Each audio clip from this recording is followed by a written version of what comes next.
Y aquí estamos para llevarles a todos ustedes comentarios, informaciones, entrevistas de interés nacional y también internacional. Como siempre, saludo a mis compañeros Marino Alcántara y José Tomás. Muy buenos días, ¿cómo se sienten? Marino, hoy, ahora soy yo la del piropo. Marino hoy vino como muy inglés. Demasiado un lord inglés. Water. Muy formal. Water. Buen día. Muy inglés. Muy buenos días, compañeros. Estamos bien, contentos como cada día porque sí. estamos aquí junto contigo, sobre todo con ese tono que trajiste hoy, un rosa viejo, Pink. que te queda muy bien. Mi color Nosotros favorito. agradeciéndoles a todos ustedes la fidelidad de su sintonía. Gracias por acompañarnos aquí en su matutino Su Mundo. Así es. Buenos días, Lorena, José Tomás. Buenos días, amigas y amigos, fieles seguidores de Multimedios Su Mundo, televisión global, televisión comprometida. Ustedes, que son los mejores, empiezan el día con el mejor. Matutino Su Mundo, Multimedios Su Mundo desde la República Dominicana para el mundo, y ustedes nos localizan en los canales 101 y en el 1101 HD de Claro, canal 81 de Altiz, canal 46 de Win Telecom, canal 20 de Telecable Dominicano y el canal 647 de Amazon Fire TV, y en más de 60 sistemas de cable en las provincias del país, y para nuestra diáspora en todos los Estados Unidos y todo el continente americano. La gente de habla hispana nos pueden localizar en el satélite UTEL y en todas las plataformas digitales disponibles. Aquí ahora, de la mano de nuestras compañeras y compañeros, estamos listos para iniciar este día agradeciendo a Dios que estamos vivos. Así es, José Tomás, ¿qué tenemos? Vamos a entrar en materia de una vez. Bueno, comenzó la cuenta regresiva, llegó el día esperado por todos los PRMistas. Ustedes saben que el Partido Revolucionario Moderno va a celebrar el domingo próximo su elección primaria para escoger al candidato presidencial de las elecciones del 2024. También van a escoger algunos candidatos a regidores. La Junta Central Electoral tiene todo listo ya, envió todo el material electoral, porque como saben ustedes, la ley orgánica del régimen electoral, la ley 2023 y también la de partidos políticos, la 33-18, señala a la Junta Central Electoral como el órgano fiscalizador, supervisor y garante de la organización de las elecciones primarias de las organizaciones políticas, igual que los procesos electorales a nivel nacional. Bueno, pues en esta consulta interna del Partido Revolucionario Moderno están llamados a votar 3.086.000 afiliados, que son los que están inscritos en el padrón del Partido Revolucionario Moderno, pero las autoridades y los organizadores de las primarias del PRM esperan que voten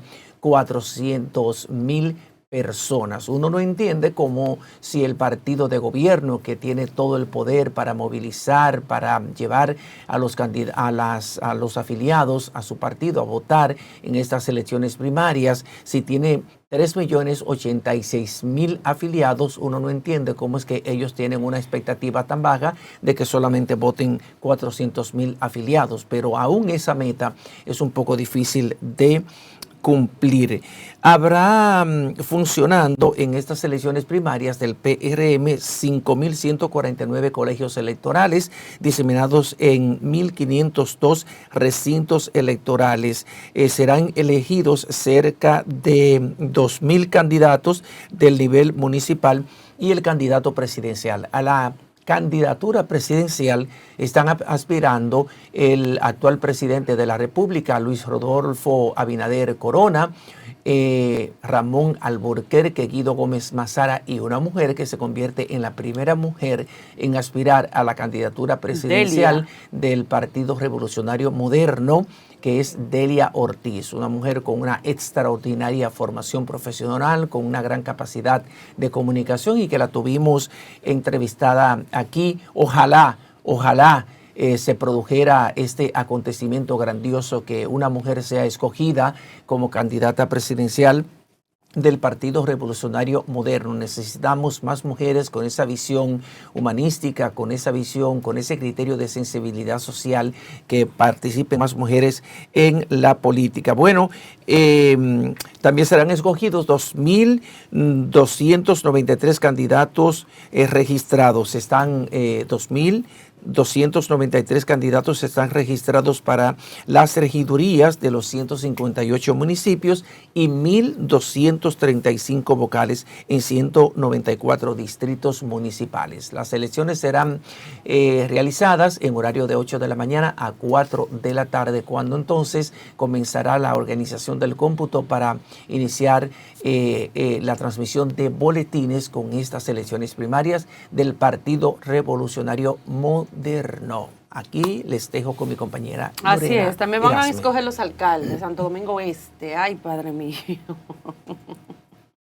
Hay que presignarse, Manuel Jiménez. No, nada que ver. Miren, me llegó una denuncia de un joven seguidor en las redes sociales de mi persona con relación al caso de Conani. Ustedes saben que esta semana yo hice una denuncia sobre que estaban apáticos para poder tratar el tema de niños que asesinan animales, que incluso se comunicaron conmigo inmediatamente, y la presidente de esa entidad pues dijo de reunirse conmigo más adelante. Ya cuando esto se lleve a cabo, si se da, pues entonces le estaré dando los detalles. Miren, según la persona que me escribió en redes sociales, luego de ver la denuncia que hice de Conani, él dice que en Cuesta Hermosa Tercera, esto es en Arroyo Hondo, montaron un hogar. Dice él, esto viene siendo como una casa de acogida de Conani, sin mediar con nadie, y al lado de su casa, que él vive en un residencial, hay 26 niños de 6 a 12 años.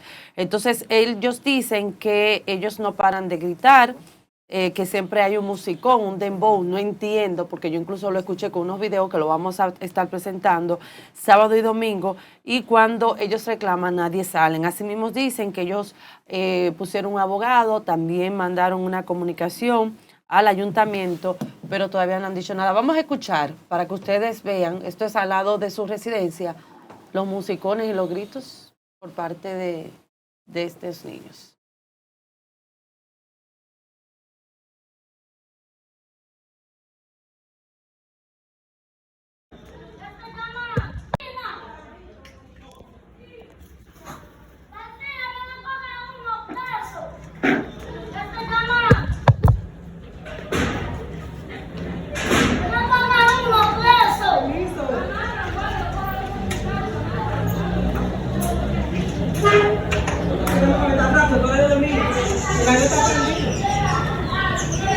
Bueno, ya escucharon los gritos de los niños. También tengo entendido de que, como les dije anteriormente, ellos habían ya colocado un abogado, mandaron cartas al ayuntamiento, pero nada todavía. Dicen que esa casa fue incautada a un narcotraficante hace mucho tiempo, y antes de que se estableciera este hogar de acogida, también había una psicóloga que tenía niños con autista que lo trataron. Él dice que esa casa, incluso ellos tienen un préstamo y que con mucho sacrificio han tratado de pagar para ellos estar tranquilos en su hogar, pero lamentablemente no tiene paz. Yo lo que no entiendo es si es una casa de acogida, que por cierto también hay residuos de agua negra que pasan por su casa. El tema también, él dice que hay mucha basura, el tema de los ratones que también pasan, es un desastre. Yo lo que no entiendo es cómo ellos en un residencial, a pesar de que una casa incautada, colocaron allí un hogar de acogida con 26 niños que, por cierto, se escaparon, según la denuncia de este joven, se escaparon de febrero a marzo aproximadamente 5 o 10 niños de 6 a 12 años. Yo no entiendo esta parte. Entonces, vamos a escuchar brevemente. Bueno, yo creo que ya no es necesario a nuestro equipo de producción, porque había una parte para que ustedes escucharan la música y los emboques salen de allí, pero yo lo que no entiendo es cómo este tipo de música en niños de 6 a 12 años pueden estar allí, y sobre todo qué control tienen esas señoras sobre los niños y sobre esa situación. Entonces, aquí está la denuncia, vamos a ver qué pasa, pero no entiendo cómo en un residencial pueden llevar a cabo una casa de acogida, porque se supone que esto tiene que estar en lugares alejados donde no molesten a más personas. Así es, Lorena. Lamentable esa situación. Miren, uno a veces vive analizando y la gente piensa que uno habla por hablar o porque uno no esté de acuerdo con el gobierno, no. Pero es que la misión de un medio serio, comprometido con la comunidad y de comunicadores, periodistas que quieran hacer un servicio a su pueblo, es lo que más debiera parecerse a lo que es la misión inicial de los profetas en la tierra, y era su misión de anunciar cosas buenas, pero denunciar las cosas que están malas. Y ahí es donde radica la responsabilidad que uno tiene como sujeto histórico en su paso efímero por la tierra. Y es que uno no acaba de entender, señores, cómo un pueblo que elige a políticos, a gobernantes, y poner en manos de ellos lo que es el patrimonio nacional, el crecimiento de un país, el desarrollo, la educación, la salud. Y de repente, después de tantos anuncios, tantos abrazos en los barrios para concitar y buscar el voto, luego una vez llegan al poder, el pueblo no entiende por qué se le alejan tantos estos dirigentes que hoy andan barrios por barrios, pueblos por pueblos, callejones tras callejones, buscando la simpatía de un pueblo al que abrazan, al que comen con ellos y se beben el cafecito de la viejita desdentada. Y como decía el actor funesto que tenemos, que decía que él no va a salir a besar viejas babosas ni niños mocosos, ¿no? Y en ese allante del día a día se le va mintiendo al pueblo. Se le anuncia al pueblo un cambio que por fin ya con la llegada de Luis Abinader el país se iba a enrumbar por el gobierno de la transparencia. ¿Y qué transparencia hemos visto cuando las denuncias sobre los casos de corrupción de este gobierno, que se montó sobre la ola de desacreditar al gobierno pasado, pero ahora ellos cometen peores delitos que los anteriores y resulta que los de antes eran corruptos, pero ahora todo acto delictivo de este gobierno, desde el Departamento de Ética, se dice que son casos subsanables. Fíjese bien, se le miente. Que se anuncian medidas para ver cómo se puede apalear la crisis económica del país, pero el dinero que se lanza a las calles se lo quedan los banqueros. Que la tasa cero se la distribuyen entre compañeritos. El problema de salud del país se financian a las clínicas privadas, mientras el país en los hospitales públicos carente de medicamentos y carente de equipos. Todas las camas de los hospitales hoy están ocupadas, señores, por el caso del dengue. Se le vive mintiendo al país de la inversión social y aquí los únicos que están bien son el grupo de popis que gobiernan al país. Entonces esas mentiras, señores, el país no la puede seguir soportando. Es momento de que el país en esta etapa entre en un proceso de reflexión profunda para ver cómo es que vamos a castigar a estos políticos mentirosos. Termino diciendo ahora el mito del cierre de la frontera y que ya no van a seguir dando visas a Haití. Señores, la frontera, en esa inversión millonaria que se está gastando de los bolsillos nuestros con la militarización, esas fronteras están abiertas, esa frontera todavía sigue el flujo, lo que pasa es que ahora es más caro venderle a los haitianos. Yo quisiera finalmente que veamos esa frontera, ese muro que se hizo, ese es un muro que se le concedió a amigos también de los popis, a una compañía grado a grado, una verjita perimetral, y veamos la frontera cerrada, como nos llegan estas informaciones desde la frontera, señores, para que vean el trasiego de la frontera cerrada del presidente Luis Abinader.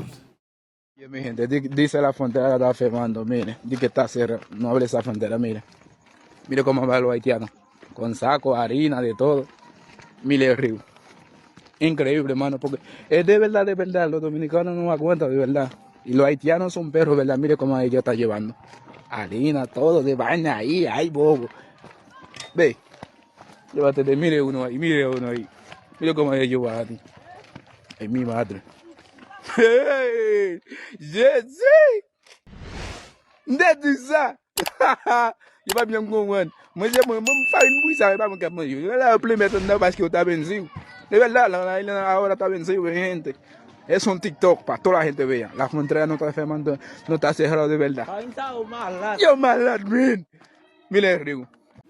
Por eso digo yo el mito de la frontera cerrada. El mito. Las mentiras de un gobierno que apaña cosas para engañar a la gente. Y termino con esto que decía José Tomás. Vamos a animar a los PRMistas que este fin de semana, el domingo, tienen sus primarias. Aprovechen, tienen buenos candidatos. Aprovechen que el número reducido que va a ir a esa convención son los popis y los empleados. Pero la gente, los guaguaguá, los maltratados, tienen la oportunidad de darle una lección al presidente de los popis. Voten por Guido, voten por Ramón Alburquerque, voten por ellos y denle una sorpresa a estos políticos sinvergüenzas. Bueno, vamos a ver qué pasa, señores. El lunes tendremos esas informaciones. Vamos a la pausa y cuando retornemos tenemos ya con nosotros vía Zoom al analista internacional Willy Lora, con él vamos a hablar interesantes temas sobre Estados Unidos, qué está pasando allá. Así que vamos a una breve pausa, retornamos en breve. Gracias, amigas y amigos, por permanecer con nosotros. Ustedes, que son los mejores, continúan con el mejor matutino Su Mundo de Multimedios Su Mundo, desde la República Dominicana para el mundo. Televisión global, televisión comprometida. Willy Lorena y José Tomás, tenemos la oportunidad hoy de entrar en contacto con Willy Lora, nuestro analista internacional, porque lo que pasa en Estados Unidos repercute a nivel internacional. Y hemos visto en estos momentos una gran ola de violencia, una falta, digamos, frente a la autoridad, pero también se está anunciando el posible cierre del gobierno federal. ¿Qué significa eso para los Estados Unidos y para todo el mundo? La situación que se va creando frente a un gobierno como el de Biden, que hay muchos problemas en las políticas que se están aplicando. Damos la bienvenida desde Miami a nuestro analista internacional, Willy Lora. Adelante, Willy, buenos días. Buenos días, Marino, buenos días, Lorena, José Tomás, un placer de nuevo estar con ustedes. Buen día, Willy, ¿cómo te sientes? ¿Todo bien? Muy bien, bien, contento. Qué bueno, desde Miami. Mira, Willy, ¿qué significa? Ya Marino por lo menos hizo un paréntesis, ¿verdad? Una panorámica de lo que está pasando allá. Pero realmente, ¿qué significa el posible cierre del gobierno de Estados Unidos y por qué se llega hasta estas circunstancias? O sea, en este momento, ¿qué es lo que está pasando? Lo que significa es que cada tiempo el gobierno federal anualmente necesita su financiamiento para poder operar.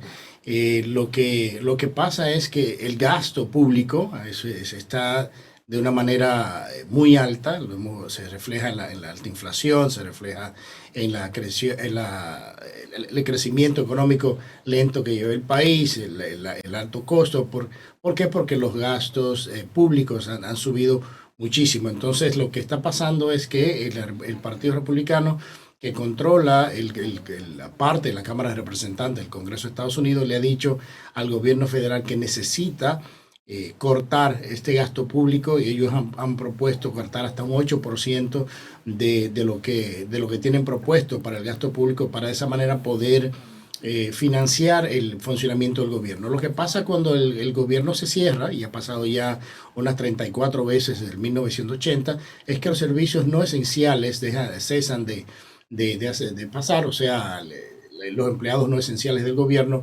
no se le paga, pero no quiere decir que van a cobrar. No se le paga en esos días que el gobierno está cerrado, pero cuando llegan de nuevo, cuando se llega a la resolución y se vuelve a financiar el gobierno, reciben ese pago retroactivo. Entonces, como que una disrupción de servicios del gobierno a ciertas agencias, a ciertas cosas, como los parques, el servicio de pasaporte, los centros de turismo en Washington y en otros lugares dejan de funcionar. Pero lo esencial, lo que son los servicios de seguro social, Medicare, la policía, los bomberos, el ejército, toda esa gente sigue cobrando normalmente. Es una medida de presión que utilizan ambos partidos. Esto no es solamente de parte del Partido Republicano, lo ha usado el Partido Demócrata también, que ha abogado en algunos momentos, en otros años, de cerrar el gobierno para presionar un recorte presupuestario, porque el gasto discrecionario del gobierno, que son, para ponerlo en contexto, de un universo de 6 trillones de dólares que es el presupuesto anual del gobierno, el gasto discrecionario, o sea, el que no es importante, que viene de cosas que se le añaden a esta legislación, es de un 27%. Entonces, lo que se ha venido haciendo en los últimos años es que como el gobierno federal no ha puesto o no envía un presupuesto balanceado al Congreso, se ven obligados a pasar lo que se llama resoluciones de continuación, o sea, se pasan resoluciones para que el gobierno siga funcionando, se financia, pero se siguen negociando lo que vienen siendo otras legislaciones que no tienen nada que ver con el presupuesto. Por ejemplo, poniendo un caso, República Dominicana, el presupuesto son de 5 trillones de dólares y se envía un presupuesto no de 5, sino de 7, porque hay que añadirle un puente para fulano, una carretera para fulano, una escuela para fulano. Entonces, una legislación que sale en 5 trillones de dólares o 400, 500 millones de dólares, se aumenta en un 20, un 25, 27% por gastos innecesarios. Entonces eso lo que está haciendo es que está aumentando el déficit en los Estados Unidos y el tema de los préstamos. Entonces es una presión política para que el gobierno gaste menos y reducirle el presupuesto y de esa manera bajar el tema de la inflación. Entonces yo creo que por ahí anda la cosa, y de no llegar a un acuerdo de aquí al final del día, el domingo, el día primero, entonces comienza un cierre parcial del gobierno. Bueno, Willy, entonces no hay por qué entrar en pánico frente a este tema de que hay gente que piensa que hasta los vuelos lo van a cerrar y que no van a recibir los pagos. Bueno, para que nuestra comunidad internacional entienda que no es tan grave. No, puede haber algunos retrasos porque la FAA que suple los controladores aéreos, pues los no esenciales no irían, y pueda que haya unos retrasos en vuelos, pero eso no quiere decir que se deje volar, no quiere decir que la policía no va a estar, no quiere decir que no va a haber servicio de bomberos, porque inclusive los mismos diputados y senadores que promueven y que hacen que el gobierno se cierre, siguen cobrando. Entonces es una manera de presión política, tiene un impacto, obviamente. Yo creo que el más largo ha sido unos 34 días, más allá de un mes puede que tenga un impacto un poquito más moderado, pero ahora mismo es una disrupción de servicios de empleados del gobierno no esenciales que no cobrarían dinero hasta que no se pase una resolución de continuación de servicios. Entonces reciben ese dinero retroactivamente. Entonces es una disrupción más que un cierre total del gobierno. O sea, no hay motivo para hacer pánico. Esto, como decía, ha pasado ya 34 veces desde 1980. Ok, Willy, quisiera preguntarte, generalmente cuando hay la posibilidad de cierre del gobierno federal, esto genera nerviosismo, preocupación en la población en los Estados Unidos, sobre todo en los que, como tú bien has dicho, trabajan en el Estado. ¿Qué es lo que piensa la gente en este momento con la posibilidad del cierre del gobierno federal? Mira, el cierre del gobierno federal nunca es popular, pero yo creo que por la situación económica del país muchas personas están abogando a que se haga o se envíe un mensaje de que los legisladores o la Casa Blanca, en este sentido, el gobierno federal tiene y debe de bajar el gasto público, porque de la manera que está el gasto público es muy alto. Y hemos visto las consecuencias económicas que está viviendo el país, porque no solamente por esto, sino por las políticas económicas que ha tomado la Casa Blanca. Hemos visto cómo ha aumentado el déficit, cómo ha aumentado la inflación, cómo siguen aumentando los precios de la canasta básica. Entonces, y los números de aprobación que tiene el mismo presidente y la Casa Blanca en términos del manejo de la economía son muy malos. Entonces, lo que se está haciendo, por lo menos la población está pidiendo de que si existe un recorte, no es que sea tan popular un cierre parcial del gobierno, pero entendamos también que estamos en un año preelectoral y esas son cosas que se utilizan también en estos tiempos electorales. O sea, vimos ayer en la audiencia que comenzó de la investigación al presidente Biden para posible juicio político, los demócratas ponían en el stand una computadora diciendo aquí viene el cierre del gobierno republicano. O sea, es una manera de utilizarlo políticamente, pero la realidad es que la gente está pidiendo de que el gasto público baje y de que la economía mejore.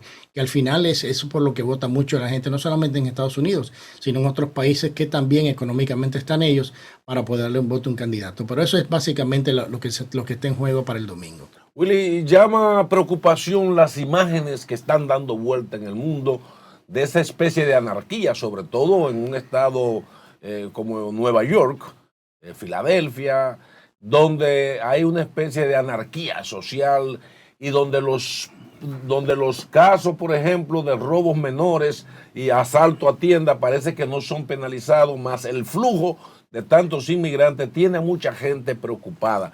¿Qué tú piensas que va a pasar en ese contexto actual y cómo eso puede repercutir en el retorno de Donald Trump al poder? Bueno, yo creo que eso le favorece todo al expresidente Trump a retorno al poder. Como vimos la última encuesta la semana pasada, tiene ahora 10 puntos porcentuales por encima del presidente actual si las elecciones fueran ahora de volver a la Casa Blanca. El tema es que en estas ciudades como San Francisco, Filadelfia, que fue lo último que vimos, en Nueva York, también en Los Ángeles y en Oregon, en Portland, Oregon, se le ha reducido el tema del castigo. O sea, ahora se puede hasta robar, creo que hasta un monto de $1,000 y los fiscales de estas ciudades no te procesan judicialmente. Entonces, es como decir, bueno, puedes entrar y robarte $1,000 y no hay problema. La policía no te para porque no te van a procesar. Entonces, el tema de la impunidad en estas ciudades ha hecho de que ese tipo de robos haya aumentado. Yo creo que lo que vimos en Filadelfia la otra noche es una prueba de que ya también las mismas autoridades se están cansando, las no políticas, porque acuérdense que este tipo de resoluciones de no procesar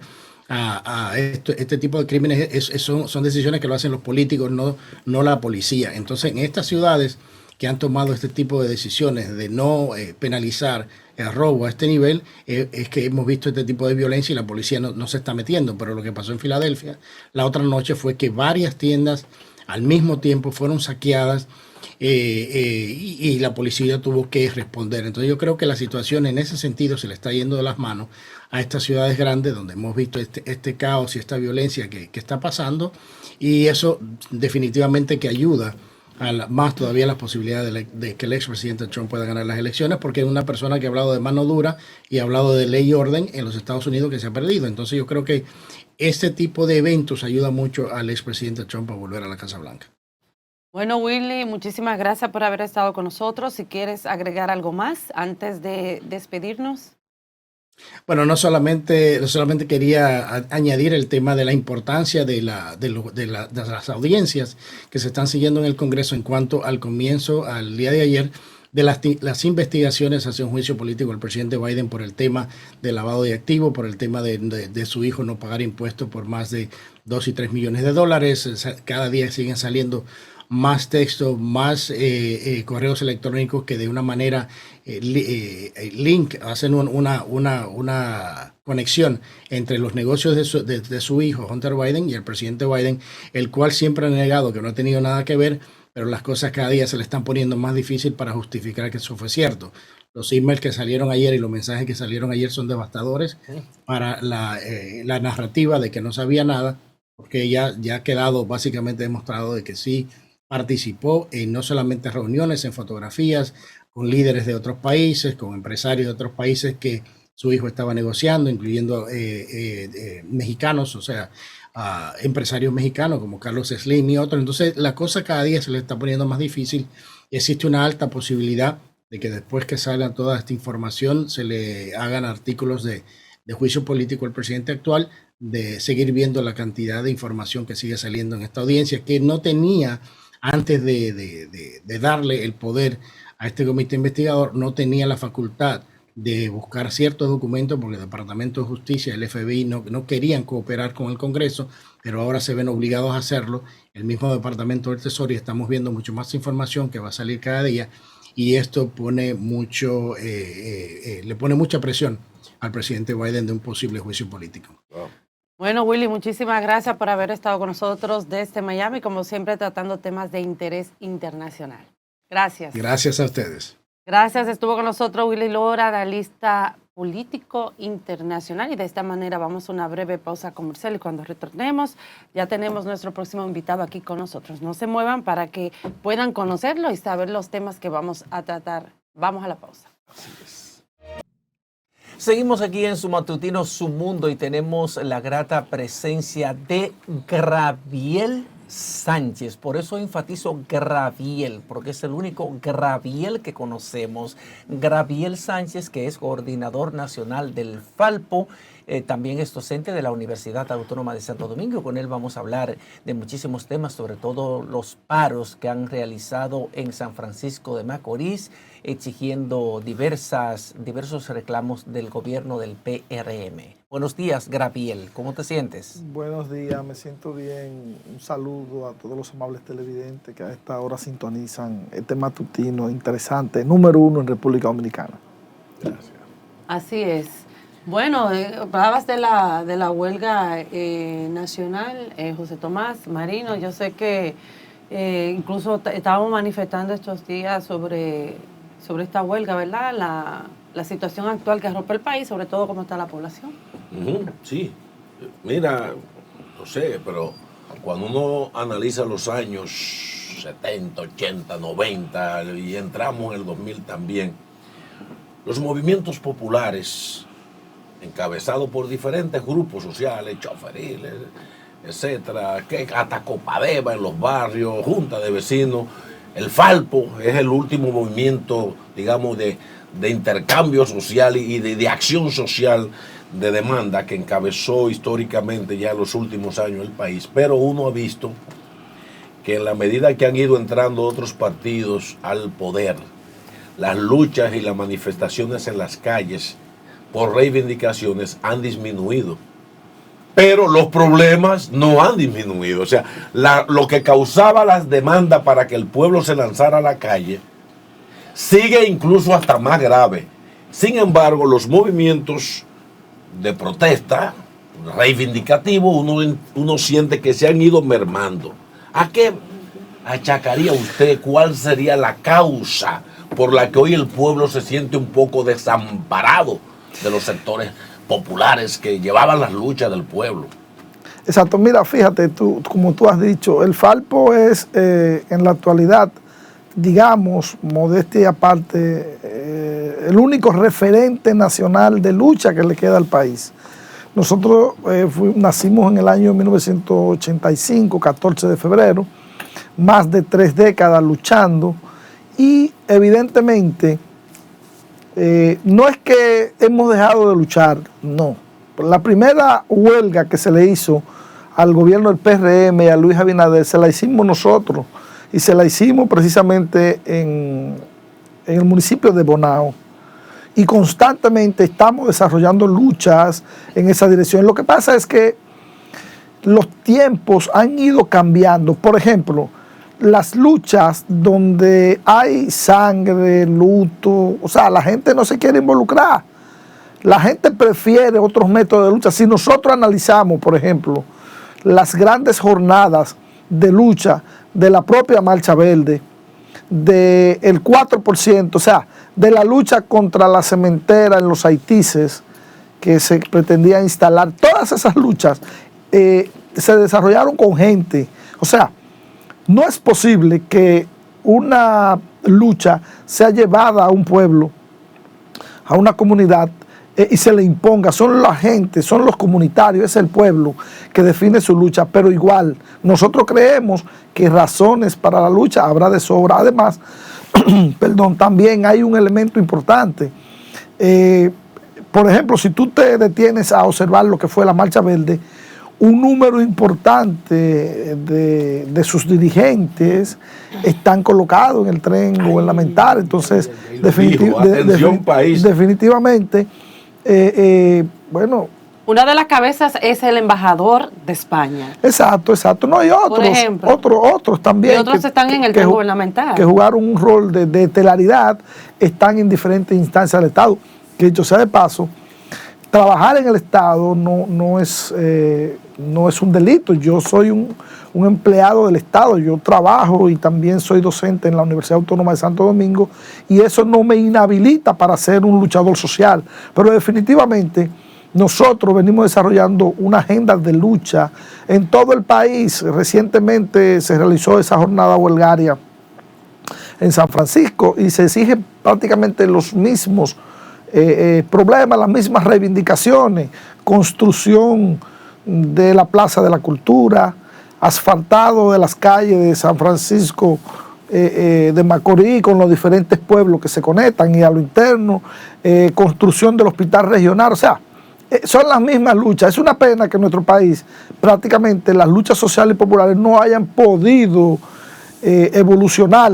Conversábamos fuera de cámara con Lorena, que es una activista en defensa de los animales. O sea, debemos como sociedad aspirar a que nuestras luchas no sean por un hospital, por el asfalto de una calle, sino cosas como esas, en defensa de los animales, porque eso establece que los problemas básicos, eso, agua, asfaltado de calle, luz, ya están resueltos y vamos elevando la lucha a otros niveles como la defensa de los animales, que también tienen su derecho. Es importante que se luche por ello. Por ejemplo, hablabas de la Marcha Verde, pero entonces uno dice, eso pierde credibilidad. Por ejemplo, estas luchas que siempre vemos, por ejemplo, estos grupos que salen a protestar, el tema de la Plaza de la Bandera, muchos fueron allí a exigir, por ejemplo, el tema de las elecciones municipales fallidas de febrero del 2020, una explicación, pero ahora mismo están en el tren gubernamental.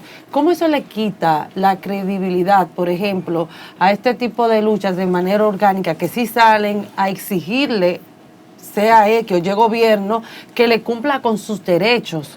O sea, ¿cómo esto le pierde credibilidad? Porque entonces cuando salen, después tú lo ves y tú dices, pero ¿y cómo esto? O sea, ¿cómo que tú estás llevando una lucha, pero también tú estás cobrando en el gobierno? Lorena, lo que pasa es lo siguiente, mira, para, digamos, la ciencia vinculada a poder explicar lo que tiene que ver con estos procesos sociales, como la Marcha Verde, grupos sociales, cuando tú desmenuzas, digamos, las características de Marcha Verde, tú te encuentras con que Marcha Verde duró demasiado tiempo, e incluso funcionando. ¿Por qué?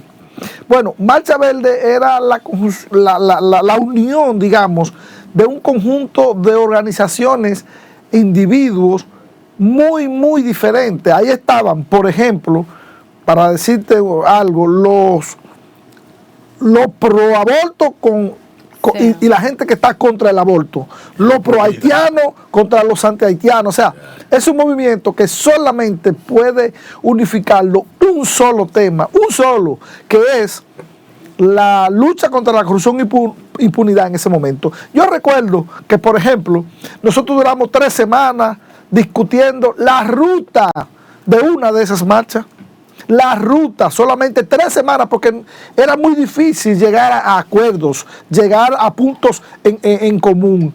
Y en muchos de esos casos, por ejemplo, en esa misma foto que estamos ahora observando, que fue la que concluyó en el Centro de los Héroes, esa foto habla de una de las marchas más grandes que se ha realizado en este país. Por ejemplo, la persona que salió tomando la palabra en esa manifestación, originalmente no fue la persona que a lo interno del grupo que decidía se tomó la decisión que fuera esa persona, y al final otro grupo cambió y dijo, no, va a ser tal persona. Entonces, lo que te quiero decir es que hay tantos intereses que cada quien ala para su lado.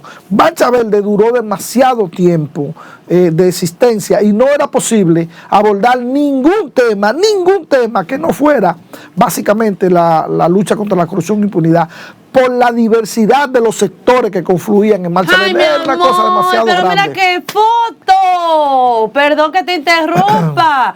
Y este no es el encargado de compra y contrataciones. Así es. Mírenlo allá adelante. Carlos Pimentel. Entonces mi pregunta es, director de compras y contrataciones. ¿Esto fue un movimiento político? ¿Y quién costeaba esos recursos? Porque para poder hacer eso, toda esa gorra y todo eso poloche y toda esa ruta y todo eso, o sea, ahí había dinero. ¿Quién costeó eso? No, definitivamente la Marcha Verde fue un movimiento interesante, claro, bonito, político, que recibió, digamos, acompañamiento, que recibió financiamiento del pueblo dominicano y de todos los sectores. Yo en su momento también fui parte... ¿De cuáles sectores? Vocero de la Marcha Verde en algunos espacios, pero yo me refiero a esos sectores de República Dominicana. Los empresarios, en principio, dieron alguna colaboración, luego quisieron, digamos, narigonear un poco. Eso no se aceptó y luego incluso hubo un empresario públicamente que expresó que se retiraba, que no colaboraba, pero hubo mucha gente que aportó. ¿Quién recibía todo ese dinero? No, yo no manejaba esa parte porque yo no era de la parte económica de Marcha Verde, sino yo era uno de los voceros y yo iba a programas, digamos, a expresar la ruta, a expresar el calendario de actividades, pero yo no estaba en la parte económica de Marcha Verde, pero mucha gente apoyó. De hecho, cuando íbamos a los pueblos, teníamos que aportar, Lorena, 100, 200, vamos para Santiago, y cada uno aportaba 100, 200, 300 pesos. Pero evidentemente que esas pequeñas sumas no eran los que financiaban a ese movimiento, Claro que era un movimiento grande, el despliegue que se hacía era grande. Entonces también habían empresarios, gente buena. Yo creo que en este país hay mucha gente buena, empresarios honestos, pequeños y microempresarios que aportaban pequeñas sumas y ayudaban.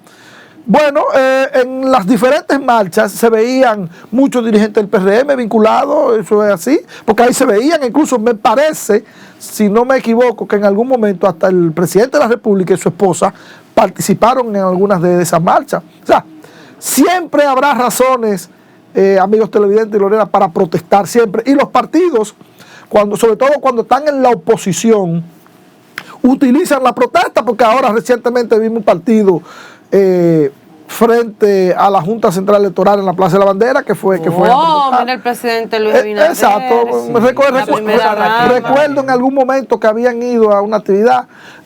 Leonel Fernández recientemente estaba en la Plaza de la Bandera presentando No, pero ese es su movimiento, ese es su partido. Un número de firmas, sí, pero se usa. Y vemos al PLD también que ha estado realizando marchas de la esperanza y cuestiones. Entonces, al final, los partidos cuando están en oposición siempre se vinculan a toda esa protesta y a toda. De hecho, en el año pasado, algunas protestas que se realizaron en Salcedo, en Bonao, vimos dirigentes PLDistas conocidos llamando a la protesta y vinculándose. De hecho, en Moca, en una jornada huelgaria que se realizó el año pasado, regional, vimos al comité municipal de Moca del PLD completo, llamando con su identificación, con su insignia, con su gorra, con sus símbolos, llamando al pueblo mocano y al país a integrarse a la protesta regional. O sea, que los partidos siempre se vinculan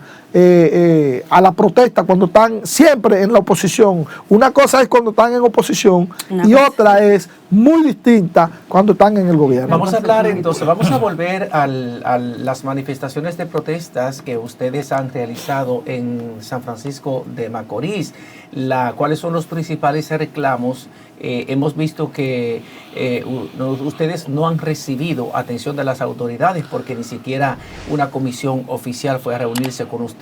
Esperamos nuevas manifestaciones de protestas en San Francisco de Macorís y recuérdele por favor a los amables televidentes cuáles son las demandas que generan este movimiento de huelgas. Mira, en San Francisco hay demandas históricas como en el país entero que no se han resuelto. Por ejemplo, parte de las exigencias que se están llevando a cabo y se están planteando en San Francisco está la construcción de una plaza que funcione como una plaza, digamos, pública y que pueda ser un espacio de diversión para la gente. Además, se está hablando de las diferentes calles que comunican a San Francisco con los diferentes pueblos como Río San Juan.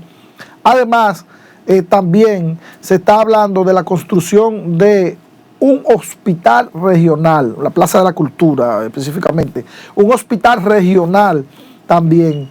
Nosotros entendemos que razones para la lucha habrá siempre. Igual, nosotros, en nuestra agenda de lucha, estamos llevando lucha. Por ejemplo, recientemente hemos expresado nuestro disgusto con lo que tiene que ver con el proyecto de ley de agua que el presidente Abinader está llevando a cabo. Nosotros decimos, miren, el agua es un derecho humano, está consagrado en la Declaración Universal de los Derechos Humanos, está consagrado en la Constitución Dominicana. Además, hay una ley en República Dominicana que establece el derecho al agua.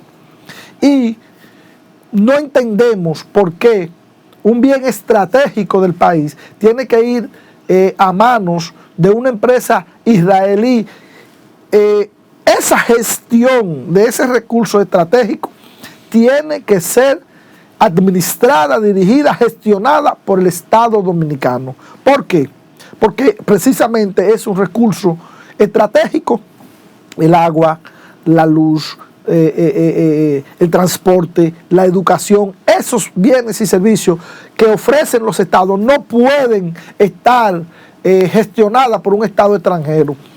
Lo que hemos visto con esta empresa que va a gestionar el agua en República Dominicana es que incluso es la misma que la gestiona en Israel y limita a los palestinos el derecho al agua. Entonces, nosotros decimos, mire, hay que tener cuidado, porque en este gobierno se habla mucho de eso, alianza público-privada, pero cuidado, nosotros hemos expresado nuestra preocupación de que eso no sea más que una privatización soterrada. Hay que tener cuidado porque este país no va a permitir que un recurso vital como el agua le sea privatizado, dirigido por una empresa extranjera. Entonces, reitero, el agua es un derecho humano, que nosotros no vamos a permitir. Un derecho común, un bien común. Sí, pero está consagrado en la Declaración Universal de los Derechos Humanos, está consagrada en la Constitución Dominicana. Entonces, nosotros no vamos a permitir que este recurso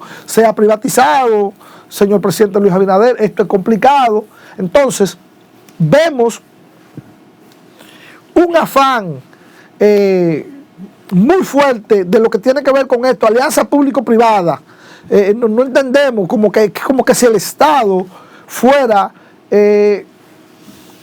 una especie de mal administrador.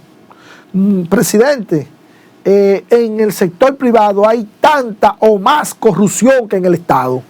Por eso nosotros nos hemos opuesto y nos vamos a poner a la privatización del agua. También otro tema al que le estamos dando el frente es a la construcción de la barcaza en Asua. Miren, no es posible que se instale una barcaza. Primero, esa barcaza se iba a instalar en Boca Chica.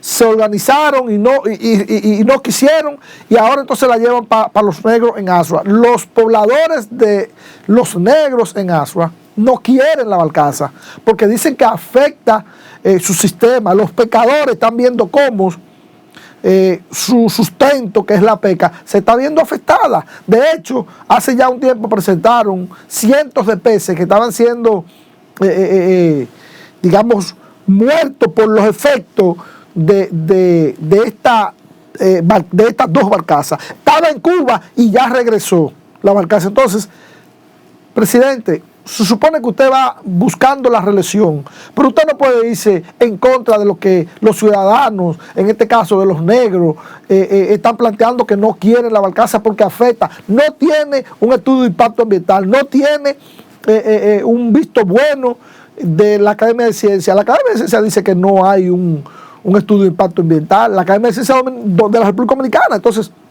pero lo más importante, y ese consentimiento social, que es lo más importante, puede haber un estudio de impacto ambiental, puede haber una, digamos, actitud positiva de la Academia de Ciencias de aprobar el proyecto, pero si al final el pueblo, que es el que se va a ver afectado, no plantea que está contento con este proyecto, yo definitivamente creo que no se debe construir y busque otro lugar, porque definitivamente el pueblo dominicano expresa con claridad, por lo menos el de los negros, que no quiere la construcción de la barcaza. Mira, la generación de los 70, los 80, los 90 y principios del 2000, siempre los grupos de dirigentes populares también tenían paralelamente toda una campaña de educación comunitaria, de educación para el pueblo, porque a la hora de hacer un llamado se compactaba mucho más el asunto.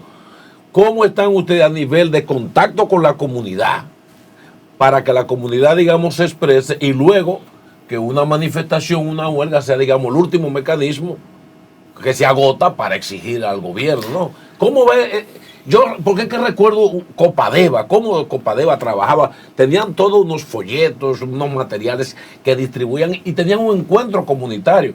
Pero ahora lo que estamos viendo es como el movimiento popular como una plataforma previa para dar un salto político. Cuando uno ve gente como un amigo que uno quiere tanto como Fidel, que es político, pero que está por allá encopetado en un cargo, tú sabes. Embajador en Uruguay. Santana, y uno dice, sí. Caramba, ¿qué pasó con mi lucha popular? Tú sabes. Sí, mira, a propósito, nuestro lema en el Falpo, precisamente educar y organizar para el poder popular. Hay que establecer alguna diferencia. En el caso del Falpo y Copadeva, Copadeva tiene vínculo, es una ONG, digamos, tiene presupuesto y trabaja con unos recursos que el Falpo nunca ha tenido. El Falpo es un grupo popular que se autosostiene y que evidentemente ha perdurado por más de 3 décadas, pero hay que establecer esa diferencia. Nosotros no recibimos financiamiento de ninguna instancia, ni nacional ni extranjera. Copadeva sí tiene unos recursos para desarrollar su política, pero igual hay un proceso evolutivo en la República Dominicana, esos movimientos sociales de la década, digamos, previo a lo que es el año 1984, con las pobladas o estallido social del 84, que surgieron, digamos, los comités de lucha popular. Ahí está, digamos, el génesis del movimiento social y popular en la actualidad. Ahora bien, de allá a acá ha habido mucho cambio. El movimiento popular viene, digamos, transformándose. Antes, el método principal era justamente la huelga desde el Falpo. A partir del 2010 nosotros hemos ido en un proceso, digamos, de evolución en nuestra lucha. Antes, la primera línea era una huelga. Luego nosotros hemos ido introduciendo cambios. Por ejemplo, ustedes recordarán hace unos añitos donde varios dirigentes del Falpo nos presentamos en la Procuraduría General de la República, lanzamos excremento como una forma de llamar la atención. Para mucha gente se puede ser una acción contundente, pero es mejor presentarse a la Procuraduría y lanzar heces que lanzar piedra a los cristales o darle una pedra a una gente. Eso es, digamos, más suave desde el punto de vista de la agresión que pueda recibir una persona. Entonces, pero eso no es muy ofensivo, porque recuerdo bien ese momento en que ustedes fueron y lanzaron heces fecales a la Procuraduría General de la República. Y a la Cámara de Diputados. Era también, una manera, pero no ustedes. era una manera de ustedes manifestar su descontento con la manera en cómo estaba llevando el Ministerio Público de la República Dominicana casos tan importantes como la lucha contra la corrupción, por ejemplo. Lo que pasa es que en ese momento nosotros entendíamos que en la Procuraduría General de la República precisamente el olor nauseabundo que salía era precisamente ese, y por eso nosotros fuimos a lanzar heces fecales. Pero eso no lleva al desorden, por ejemplo, como pierde la esencia de la lucha, porque se supone que debe de ser algo con respeto, ¿verdad? Con altura, pero lanzar ese fecales, o sea, eso cualquieriza y deja mucho que decir. No, Lorena, lo que pasa es que quienes cualquierizaron al Ministerio Público fue precisamente Jean Alain y su grupo. Se habla de que incluso en el sótano de la Procuraduría se envasaba romo, o sea, eso era un desorden. Se envasaba romo. Jean Alain se llegó a decir que contrató por millones y millones de pesos a un asesor porque él era un candidato presidencial, iba a ser presidente de la República. O sea, y nosotros entendíamos que en este momento lo que se merecía era precisamente lanzar ese. Luego con Miriam, nosotros fuimos en una acción de desagravio a esa institución y lanzamos flores, acompañamos por más de 21 días, porque nosotros decimos, mire, Miriam Germán Brito con todo los tropiezos que ha tenido todo este proceso, Miriam Germán Brito es uno de los puntos más luminosos del gobierno de Luis Abinader. Miriam Germán. Miriam Germán Brito. Pero no la Procuraduría, la justicia independiente. Lo que pasa es que, mira, yo no soy abogado, pero el pueblo tiene que entender, cuando se habla de justicia, hay dos componentes en la justicia, que es la que administra Miriam Germán Brito y la que administra un dirigente del PLD, del Comité Central, que es Henry Molina. O sea, los jueces lo dirige Henry Molina, los fiscales y el Ministerio Público lo dirige Miriam Germán. Son dos componentes y ya esos jueces y muchos de esos fiscales están colocados de hace décadas. Miriam Germán, con todo el cariño y el respeto que le tengo, ha tenido toda la voluntad del mundo. Pero que sean del PLD no significa que sean corruptos. No estoy diciendo que sean corruptos. Lo que pasa es... Tú se ha caído poder. Sí, lo que pasa es que Miriam Germán representa al Ministerio Público, pero está el otro poder judicial, que es precisamente el que dirige Luis Henry Molina, que Miriam no tiene ninguna incidencia en él, y son los jueces. Muchas veces le varían la medida de coerción a una persona que está acusada de corrupción. La justicia no sirve. No, pero Miriam, que representa a los fiscales, pidió, digamos, 1 año de medida de coerción. Y los jueces la variaron. No es culpa de Miriam Germán Brito. Lo que pasa es que nosotros, esa bifurcación, digamos, de la justicia, no la manejamos porque no somos juristas. Pero Miriam Germán Brito, a mí me consta, me lo ha dicho incluso en su despacho, tiene toda la voluntad. Yo le decía, magistrada, la penúltima vez que la vi, magistrada, pero la gente quiere gente preso, el pueblo quiere ladrones de todo partido, de lo que pasaron, de lo que viene. Y me dice, Graviel, es que si un funcionario se roba un dinero, por eso nosotros no podemos simplemente trancarlo, es que tenemos que demostrar que se lo robó. Si no somos capaces de demostrar que se lo robó, no podemos someterlo a la acción de la justicia. De ahí que finalmente, ya caramba, contigo se puede seguir hablando. Uno, frente a esta tecnología de la infocracia, de la fake news, de estas nuevas modalidades de las luchas, ¿será que estamos nosotros frente a prepararnos para una digitalización de las luchas populares? Definitivamente eso es así. Antes nosotros teníamos como método, digamos, de anunciar nuestras actividades pegando afiches. Ya los afiches no se pegan. Nosotros, además, a mí particularmente siempre me ha parecido un poco irrespetuoso que usted tenga su casa bonita, bien pintada, y venga un grupo popular y le pegue un afiche frente a su casa. Eso a mí nunca me gustó, ni siquiera antes. Hoy hay un proceso, la comunicación digital ha impactado, la inteligencia artificial definitivamente ya está con nosotros y la mayoría de propaganda para cualquier tipo de acción, asamblea, lucha, se hace digital. Un flyer, como le llaman ahora, resuelve el problema, un afiche digital, se envía y llega a cientos, si no miles, o cientos de miles de ciudadanos, contrario al proceso anterior que había que buscar un cliché, empezar a comprar papel. Me acuerdo, íbamos a Chan con Chan ahí cerca de San Carlos y ahí había que empezar a pintar, luego se comprar harina. O sea, todo es un proceso que ha sido relegado, que ha ido evolucionando. Ahora un diseñador se sienta con unas herramientas digitales y te hace un afiche, te hace un flyer y eso llega. El mundo entero lo recorre. Entonces, definitivamente, los grupos populares, tanto en la propaganda también como en los métodos, nosotros creemos que deben ser los pueblos que definan su lucha y donde hay sangre, la gente no quiere vincularse. Si te convocan donde va a haber tiro, va a haber muertos, la gente entonces no quiere vincularse. Por eso son los pueblos que van estableciendo los métodos de lucha y cómo quieren que esas luchas sean desarrolladas y finalizadas. ¿Habrá una jornada nacional de manifestación, de protesta, si el gobierno no atiende estos reclamos que ustedes han planteado? Mira, yo pienso que las luchas tienen, digamos, su calendario. Básicamente, la jornada de lucha en República Dominicana se monta básicamente regionales, nacionales, entre febrero y abril, como en una primera parte. Y luego, entre septiembre, octubre y noviembre. Esas son como dos épocas importantes de lucha.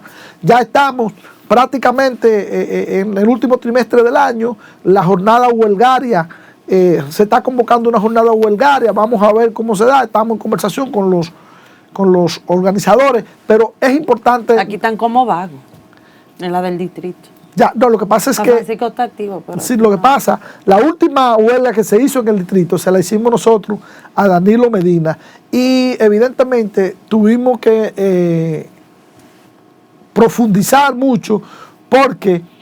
¿Hace 3 años ya? Porque los sindicatos de choferes, que son un soporte importante, en ese momento solamente contamos con Fenatrano y Juan Uvieres. Entonces, cuando tú no tienes un apoyo de los sindicatos, es muy difícil realizar una jornada huelgaria, sobre todo en el distrito. Por el tema de la guagua, el transporte.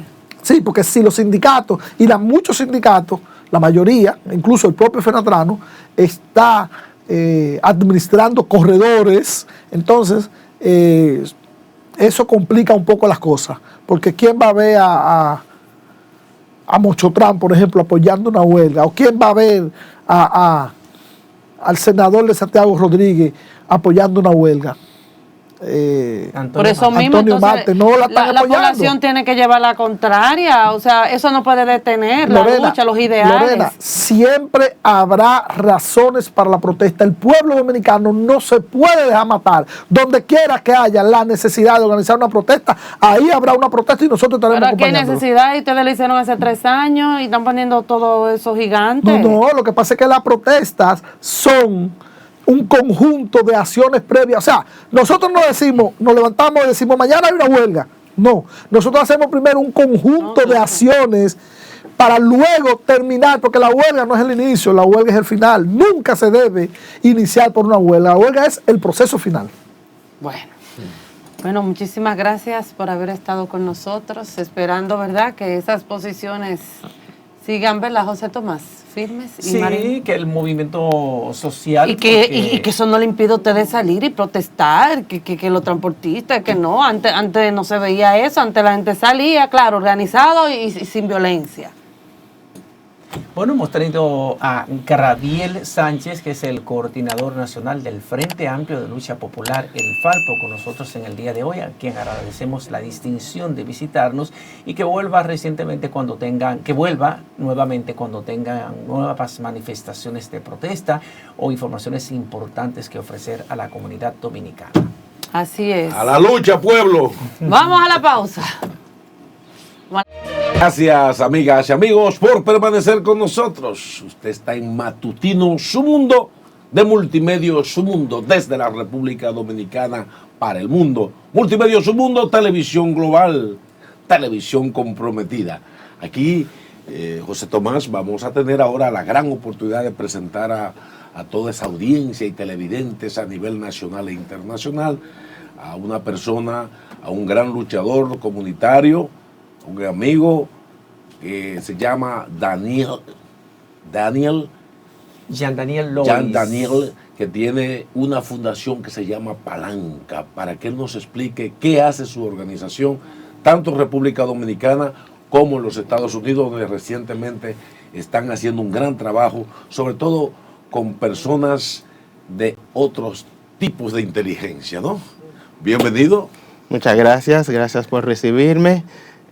Como dice, mi nombre es Jean Daniel. Siempre es un problema con esto porque a veces me dicen Jean, otros Jen.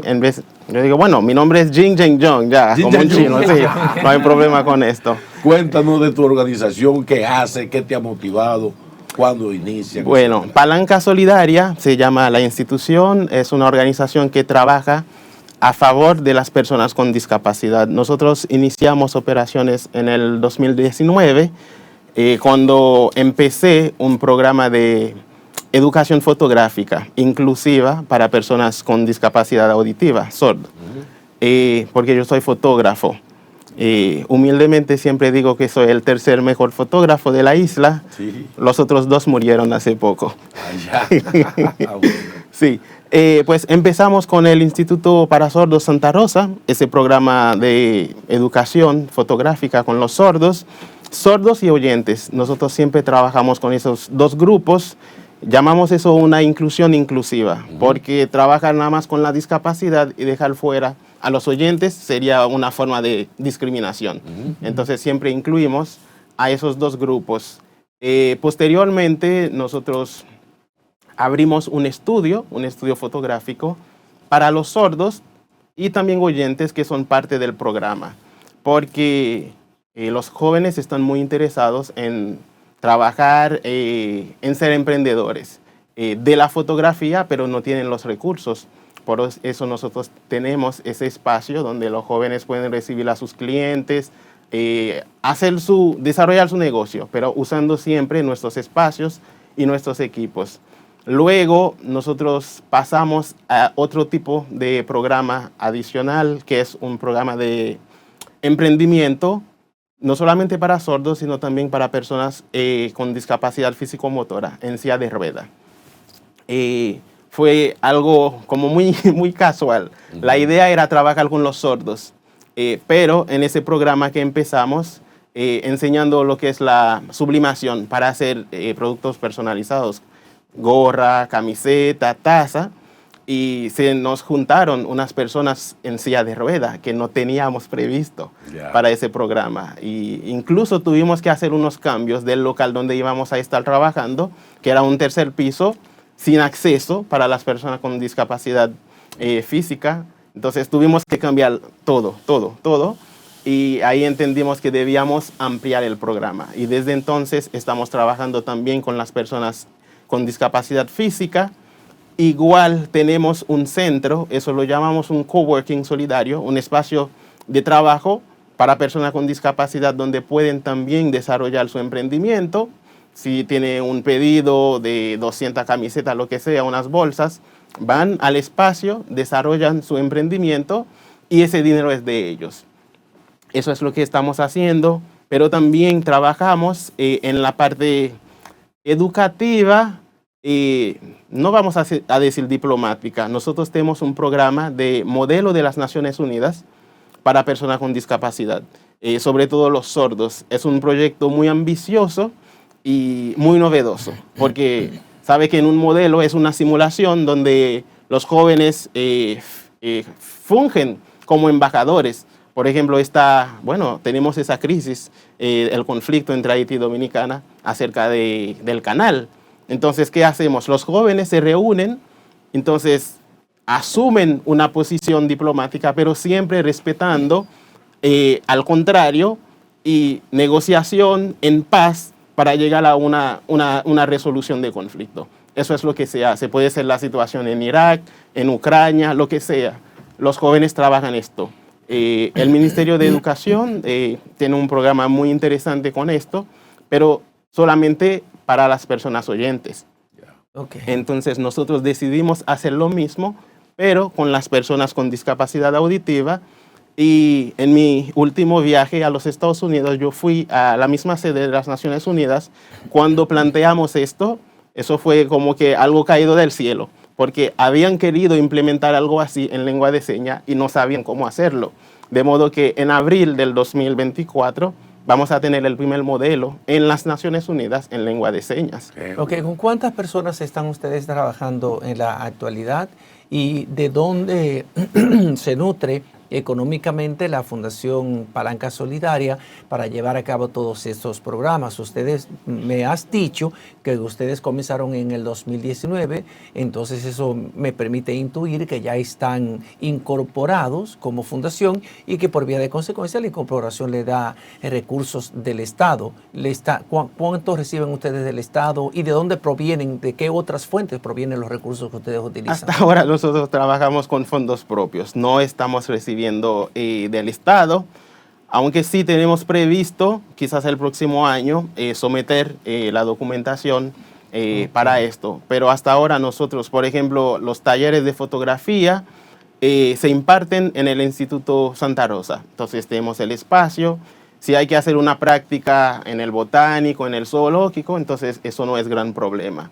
Donde tenemos el estudio es en el local de una fundación que se llama Fundación Humanidad, que conocimos desde el 2019 y hemos estado trabajando juntos. Entonces desarrollamos casi todas las labores allá.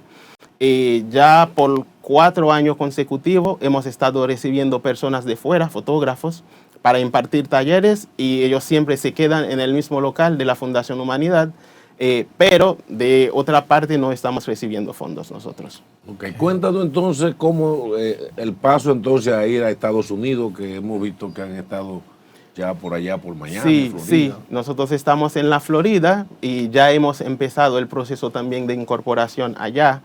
Hay una comunidad latina muy, muy amplia en la Florida, también la comunidad haitiana, también comunidad negra en sentido general, que es muy grande y tiene mucha necesidad, hay mucha carencia.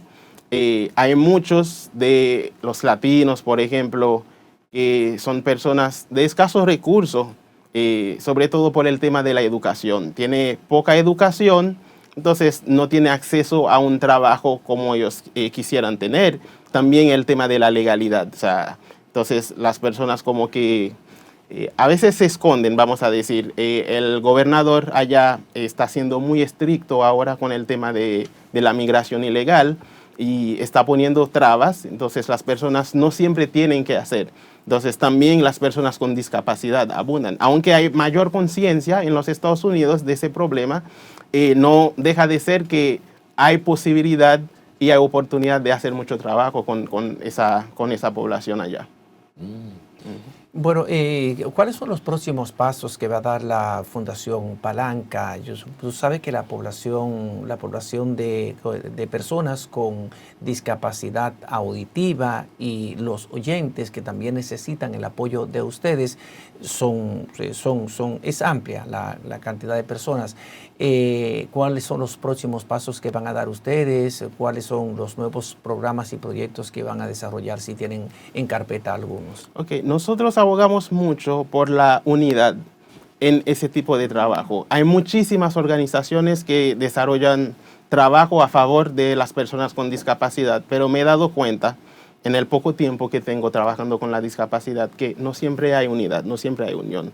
Cada quien quiere hacer una cosa a su manera y entonces termina sufriendo la persona con discapacidad. Entonces tenemos que ponernos de acuerdo, entender que realmente la necesidad es, bueno, para la persona con discapacidad, no para nosotros como lucir qué estamos haciendo, ni buscar la paternidad de un proyecto, por ejemplo, sino que si lo que estoy haciendo favorece a la población y yo puedo conseguir apoyo de otras personas, pues muy bien.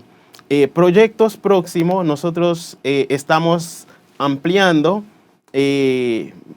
bajo una plataforma a las personas sordas de diferentes países que hacen fotografía. Por ejemplo, la semana pasada terminó una visita de un grupo de jóvenes hipoacúsicos que escuchan poco y sordos de México que vinieron aquí y tuvimos nuestro primer intercambio fotocultural. Entonces ahí también tuvimos una exposición fotográfica muy interesante acerca de tradiciones, costumbres de República Dominicana y México. Entonces vamos en esa dinámica. Ahora en Estados Unidos, Puerto Rico, en Argentina hay un buen grupo también de jóvenes sordos que están haciendo fotografía para ver cómo poco a poco vamos consolidando ese proyecto de tener sordos alrededor del mundo acerca de la fotografía. Mira, Jan, ¿cómo pudieran, digamos, las personas que necesitan participar de estos programas acercarse a ustedes y cuáles serían las necesidades que ustedes tienen donde grupos sociales, organizaciones públicas, privadas pudieran colaborar con ustedes? ¿Cuáles son las necesidades reales? Bueno, lo más urgente ahora es la participación de los sordos en el próximo modelo de las Naciones Unidas en abril del 2024. Para eso sí vamos a necesitar recursos porque vamos con una delegación de hasta 15 personas de aquí por una semana allá en los Estados Unidos. Entonces, para costear el viaje, el costo de hotel y esas cosas que necesitamos. Y también el espacio de coworking solidario que tenemos, necesitamos más máquinas para agilizar el proceso. Si hay 2 o 3 emprendedores que quieren trabajar este mismo día, entonces buscar la forma de que más personas puedan trabajar en ese espacio y el mismo estudio fotográfico, tener más materiales, más equipos, tanto para impartir las clases como también para el mismo estudio. Los profesores, por ejemplo, que imparten esta docencia, ¿cómo ustedes los reclutan? ¿Quién se los provee? ¿Cómo hacen ese tipo de contacto? Porque obviamente, como tú bien dices, tienen que ser profesionales con una sólida formación para que puedan instruir de manera correcta a las personas con estas necesidades diferenciadas. Ok. Yo me nutro mucho de, por ejemplo, en la fotografía de los profesores de la Escuela Fotográfica Eloy Pérez. Yo me formé allí, además de Altos de Chabón, entonces yo tengo contacto con una amplia base de fotógrafos, incluso hay otros grupos fotográficos. Uno contacta a los colegas y le explica acerca de lo que estamos haciendo. Casi siempre de forma voluntaria, ellos están participando, pero la idea es que nosotros podamos tener un salario para esas personas, sobre todo si es un programa continuo, para que ellos sigan trabajando con esto. Lo mismo con la sublimación, buscamos personas que imparten cursos de sublimación o que tienen un taller para hacer ese tipo de trabajo y ellos nos colaboran con eso también. En el caso, por ejemplo, del lenguaje de señas, ¿ustedes están impartiendo esas clases? Sí, en el Instituto para Sordos Santa Rosa también está Infoiles, Instituto de Formación de Intérprete en Lengua de Señas. Esas dos instituciones nos han estado colaborando mucho. Imparten lengua de señas y también proveen de intérpretes para las actividades que nosotros tenemos. En casi todos los actos públicos oficiales participa una persona, un intérprete en lengua de señas, y esto de alguna manera forma parte de los esfuerzos que hace la República Dominicana por garantizar la inclusión social de las personas con discapacidad auditiva y sonora, discapacidad auditiva en sentido general. ¿Hay suficientes intérpretes de lengua de señas en la República Dominicana? Lamentablemente no hay suficiente, tampoco hay suficientes intérpretes preparados. Las mismas personas sordas a veces no saben lengua de señas, necesitan aprender, porque en mi familia yo puedo tener una persona con discapacidad auditiva y nosotros buscamos la forma de comunicarnos nosotros, pero ese no es lengua de señas. Es algo de la familia, pero cuando yo me muevo a otra familia, me encuentro de que es otra forma de comunicación. Entonces, los sordos necesitan también ir a la escuela para aprender. Y la interpretación es algo más complicado. Entonces, se necesita. Por eso, Infoiles está trabajando mucho con la formación de intérpretes para que puedan trabajar bien. Otra cosa es que en las universidades, por ejemplo, ahí es un problema grandísimo porque hace falta intérpretes. Unicaribe es una de las pocas universidades que disponen de intérprete de lengua de señas, pero no da abasto para tantos alumnos. Por ejemplo, los sordos cuando salen de la escuela secundaria, todo bien, pero para entrar a la universidad es un problema porque necesitaría de un intérprete durante 3, 4 años y se cobra por hora. Entonces es muy difícil que esa persona pueda graduarse y sin una buena educación, entonces hay poco acceso a un trabajo digno. Entonces, debiera entonces legislarse para que se puedan proporcionar, digamos, un mecanismo, leyes que obliguen a las universidades, a las escuelas y colegios a que sean más inclusivos, porque ¿qué número es aproximadamente la población dominicana con problemas auditivos? De discapacidad en sentido general, tanto aquí como en América Latina, en sentido general, un 15% de la población tiene discapacidad.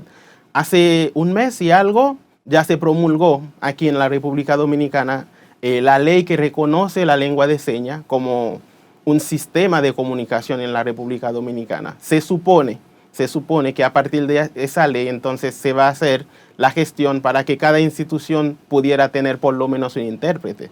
Pero eso es algo recién hecho y entonces tendremos que esperar unos meses a ver cómo se va a ir implementando eso. Por ejemplo, aquí en nuestro país yo veo el noticiero de Telesistema, Canal 11, tiene una persona con lengua de señas, también el noticiero de la Radio Televisión Oficial, Radio Televisión Dominicana, y la Junta Central Electoral en todas las actividades que realiza tiene una persona especializada en lengua de señas. O sea, estamos hablando de que vamos avanzando hacia la inclusión en la República Dominicana, aunque falta mucho trecho, eso lo sabemos, pero ¿tú consideras que estamos avanzando lo suficiente? Sí, definitivamente. Definitivamente se está teniendo más conciencia acerca de esa problemática y de verdad el Estado ha estado trabajando mucho en esto. Hay mucho avance, pero todavía queda mucho por hacer. Okay. Finalmente, de mi parte, ¿algún mensaje final que quiere transmitirle a la gente que te está viendo dentro y fuera del país, que te están mirando también en Miami, Florida, en toda nuestra diáspora y el país? Cosas que te interesa que la gente sepa y cómo pueden colaborar. Cada persona puede ser un agente de inclusión. La discapacidad no solamente tiene un factor físico, sino sobre todo cómo nosotros respondemos, la interacción de nosotros con las personas, la barrera que ponemos. Porque dos personas sordas, no hay discapacidad entre ellos, porque están comunicando en su idioma. Pero cuando entonces necesitan acceso a servicio público y no pueden, entonces ahí empieza la discapacidad. Entonces debemos, tanto como persona, preocuparnos. Si pudiéramos aprender lo básico de lengua de señas, sería un paso. Entender a la persona, ponernos en sus zapatos y ir creando conciencia. Colaborar con instituciones que están desarrollando actividades a favor de las personas con discapacidad. No tiene que ser dinero, puede ser de su tiempo, uno ser voluntario para ayudar en diferentes aspectos, para ir entonces hacia el camino de la inclusión. ¿Cómo yo le diría, digamos, a una persona con el lenguaje de señas buenos días? O sea, un saludo de afecto en lenguaje de buenos días, con la D se hace, buenos días. Primero, buenos días. Buenos días. Okay. Sí. Buenos días. Sí. Repite eso para que los amigos vean. Buenos días. Ok, días. Qué bien. Entonces, sí. Gracias. Gracias a Jean Daniel Lois, presidente de la Fundación Palanca Solidaria, que nos ha visitado en el día de hoy para hablar de este programa tan interesante sobre inclusión con las personas con algún tipo de discapacidad, sobre todo la discapacidad auditiva. Daniel, dile a los televidentes que gracias y que continúen con Multimedios Su Mundo con este matutino para irnos a la pausa. Bueno, yo invito a todo el mundo a seguir. Y el lenguaje de señas. Ay, también. No, ahí es difícil. Siga con Multimedios Su Mundo, por ejemplo, le puedes decir. Siga. Porque ahí habría que deletrear Su Mundo, porque todavía Su Mundo no tiene una seña, sería S y M, Su Mundo, S, M, Su Mundo, así, M, con esto así, el dedo aquí. Muy bien. Gracias, amigas y amigos. Gracias por recibirme. Bye. Ustedes, que son los mejores, continúen con el mejor matutino Su Mundo, de Multimedios Su Mundo, desde la República Dominicana para el mundo. Quédese con nosotros, que en breve regresamos. Gracias por continuar con nosotros en este Matutino Su Mundo, y ahora es momento de ver las noticias más relevantes. Iniciamos con los senadores, ya que aprobaron a unanimidad una resolución en la que el Pleno del Senado invita a ministros de Relaciones Exteriores, en este caso Roberto Álvarez, a comparecer ante ese hemiciclo para que explique la situación entre la República Dominicana y Haití por la construcción del canal de riego en el río Dajabón, un masacre. Nuestro compañero Víctor Herrera me conversó con estos senadores y nos amplía más. La iniciativa para que el canciller Roberto Álvarez acuda al Pleno del Senado el próximo miércoles 4 de octubre a las 2 de la tarde fue presentada por el senador Alexis Victoria Yet, presidente de la Comisión Senatorial de Relaciones Exteriores. El Senado invita al ministro de Relaciones Exteriores, Roberto Álvarez, para explicar la situación entre la República Dominicana y Haití por la construcción del canal del río Masacre. Yo estoy solicitando, presidente, que sea desapoderada la comisión y que regrese aquí al Pleno por favor, y para que sea incluido en la orden del día de esta sesión. Vamos a someter que la iniciativa 02524 sea desapoderada de la comisión para que sea incluido en el orden del día. A votación. Los 26 senadores presentes en la sesión de este jueves apoyaron la moción para conocer de primera mano la crisis diplomática y bilateral generada por la construcción del canal en el río Dajabón por parte de nacionales haitianos. Saludo el que el ministro de Relaciones Exteriores, que ha tratado de hacer lo mejor que ha podido, no tenga ningún reparo en venir al Senado. Al poco tiempo de conocerse la interpelación que hará el Senado al canciller el próximo miércoles, el funcionario publicó un mensaje en su cuenta de X manifestando su disponibilidad de informar sobre todos los esfuerzos diplomáticos desplegados por la Cancillería. Víctor Erasme, Noticias Su Mundo. Mientras que el Instituto Nacional de Recursos Hidráulicos inició las primeras pruebas en el sistema de bombeo del canal de riego La Vigía, obra en proceso de rehabilitación para contrarrestar los posibles efectos del caudal en construcción para desviar el agua del río Masacre a territorio haitiano. De acuerdo a lo explicado, la bomba tiene una conexión directa con el afluente en la toma de la Aduana Vieja en Dajabón, con una capacidad para extraer 3,000 galones de agua por minutos. Juan Carlos Nova Méndez, director del operativo de la institución gubernamental, informó que están trabajando en la conexión de una segunda bomba de otros 6,000 galones. Y todo está listo para la celebración de las primarias y la supervisión de convenciones de este fin de semana de las organizaciones políticas que escogieron diferentes modalidades para elegir sus candidatos a puestos electivos de cara a los comicios de febrero y mayo del 2024. Este informe de la mano de nuestra compañera Yulisa Reyes. De acuerdo con un comunicado emitido por el órgano rector de las elecciones, la logística humana y tecnológica está dispuesta en cada colegio electoral para la celebración de las primarias cerradas del Partido Revolucionario Moderno, que se realizarán este domingo 1 de octubre. Para la celebración de las mismas, se habilitaron 1.502 recintos y 5.149 mesas electorales.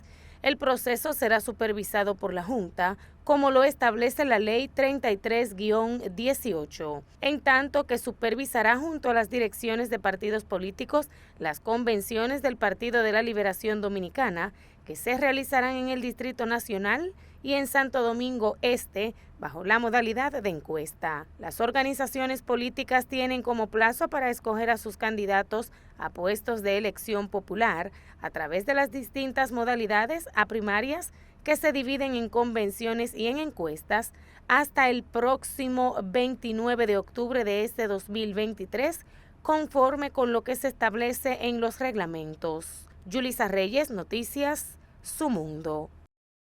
Cambiamos de tema porque el presidente Luis Abinader encabezó este jueves la 12ª entrega de proyectos del Plan Nacional de Viviendas Familia Feliz en el residencial Praderas del Norte, Los Alcarrizos, en el que 177 familias recibieron las llaves de su nuevo hogar. Con esta entrega de apartamentos se completa la primera etapa de 297 viviendas de bajo costo, cuya obra es desarrollada por el Grupo Servinta.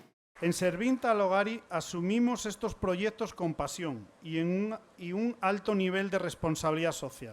Nos llena de orgullo ser parte de la mitigación del déficit habitacional en el país y, sobre todo, ser parte del cambio de todas esas familias con el apoyo que su gobierno les brinda a través de este plan de vivienda feliz.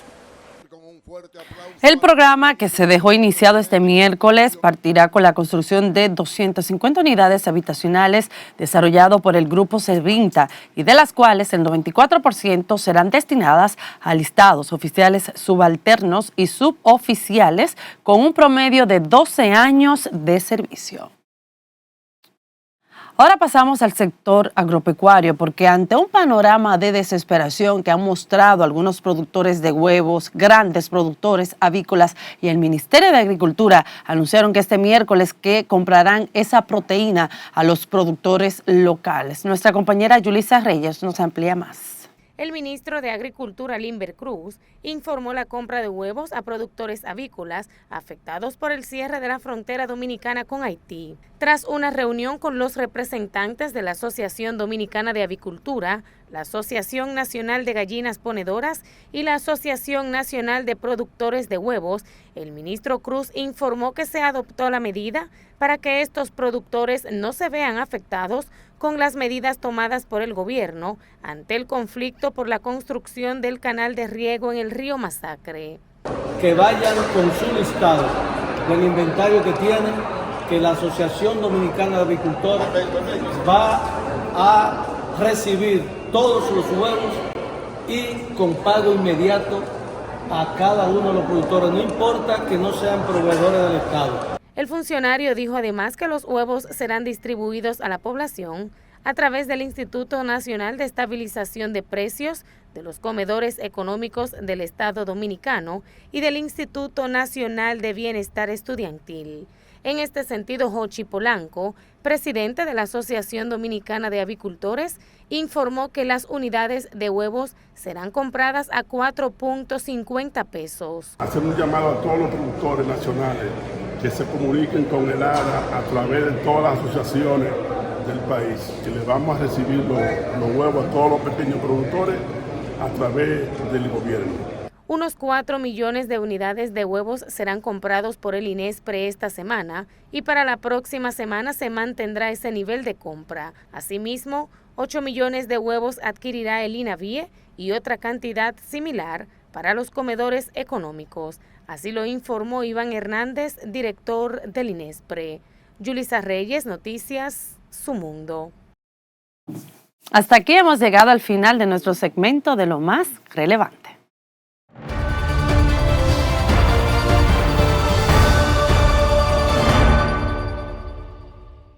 Ahora hacemos contacto en directo desde Lonamet. Allí se encuentra Damaris Mercedes con las informaciones del tiempo para este viernes, fin de semana en este matutino Su Mundo. Muy buenos días, Damaris. Sí, muy buenos días. Bueno, vamos a continuar con un ambiente bastante caluroso y algunos aguaceros muy focalizados debido a una vaguada. Para hoy, desde horas matutinas se van a presentar algunos chubascos pasajeros, principalmente hacia lo que es la Altagracia, el Ceibo, Atomayor, y también hacia la Romana. En horas matutinas también vamos a tener chubascos hacia la parte, hacia la cordillera central y algunos puntos de la región suroeste. Ya en la tarde habrán algunos aumentos de la nubosidad con aguaceros, tronadas y aisladas ráfagas de viento, especialmente hacia la provincia de Monteplata, Monseñor Noel, La Vega, Santiago Rodríguez, Dajabón, Azua, Elías Piña, San Cristóbal, Santo Domingo y el Distrito Nacional. Esto es producto de una vaguada en varios niveles de la troposfera y la humedad suministrada por el viento del este-noreste. Mañana sábado la vaguada se alejará de nuestra área de pronóstico y tendremos una masa de aire con poca humedad, o sea que estará mayormente soleado en horas de la mañana, con algunos chubascos muy locales debido al calentamiento diurno y la orografía del terreno y el viento predominante del este-noreste. Los chubascos estarán mayormente concentrados para el día de mañana hacia Monteplata, Atomayor, La Romana, San Pedro de Macorís, Santiago, San Juan, Santiago Rodríguez, Elías Piña, San Cristóbal, Santo Domingo y el Distrito Nacional. Para el día de hoy, el Gran Santo Domingo se va a mantener mayormente soleado durante la mañana, con algunos chubascos pasajeros ya en hora de la tarde. La temperatura para el Gran Santo Domingo estará oscilando entre 31 y 33 grados Celsius y una mínima entre 24 y 26 grados Celsius. Para este domingo también vamos a tener algunos aumentos nubosos debido a la presencia ya indirecta de los efectos de la tormenta tropical Philip y también una vaguada en los niveles medios y bajos de la troposfera. Vamos a tener algunos chubascos y aguaceros moderados a fuerte en hora de la tarde, principalmente hacia lo que es la parte norte del país, la cordillera central, la parte noreste y este, y algunos puntos de la zona fronteriza. Estas son las informaciones más actualizadas del tiempo, directamente de la División de Pronóstico de la Oficina Nacional de Meteorología. Para Matutino Su Mundo les informó Damaris Mercedes. Gracias, Damaris Mercedes, por las informaciones del tiempo para este viernes en este Matutino Su Mundo. Y ahora paso con mis compañeros Marino Alcántara y José Tomás.